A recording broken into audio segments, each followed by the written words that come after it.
the numbers so far, your first reaction, and just if this is the base case, if these are the numbers, this is actually the reality, how does Prime Minister May govern? Well, I mean, it is still speculation, it's still hypothetical. We don't know what the outcome will be. This was roughly what the exit poll said in 2015, and that turned out to be a majority, albeit a very slender majority, for the Conservatives with an overall majority. So that may well turn out to be where we are, or it may be better than that. I mean, I think there's some very odd things here. So we do, I mean, I know it's a boring, trite thing to say. We do need to wait for real results. It's true. Based on the last election, this is exactly what happened. I find it odd that, you know, what this exit poll suggests is the SNP losing significant numbers of seats in Scotland and Labour doing so well, because my expectation was that we were not going to do brilliantly in London and perhaps in the southeast, but actually across the Midlands and the north of England and in Scotland we were making very significant progress. And so I think there are some the pollsters have had a lot of things to deal with. There are lots of different cross currents. The old rules don't apply anymore.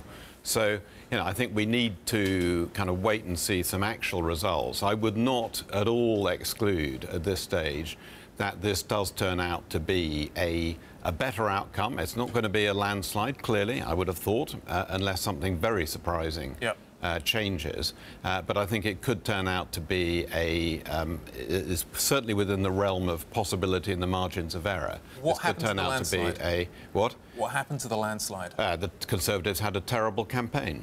Was it ever there in the first place, do you think? Yeah, absolutely. You start off 24% poll lead.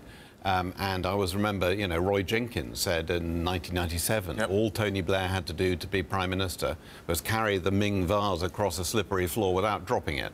Well, we've dropped it. I think, you know, the rule is if you've got you start an election with a big poll lead, don't do anything that is too radical. I mean, you know, in 1983, when I was first elected to Parliament, we started a big poll lead.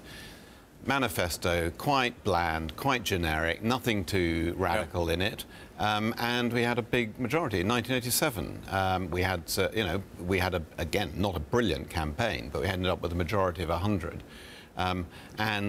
So this was absolutely a good election for her to call, but the absolute rule should have been don't take risks.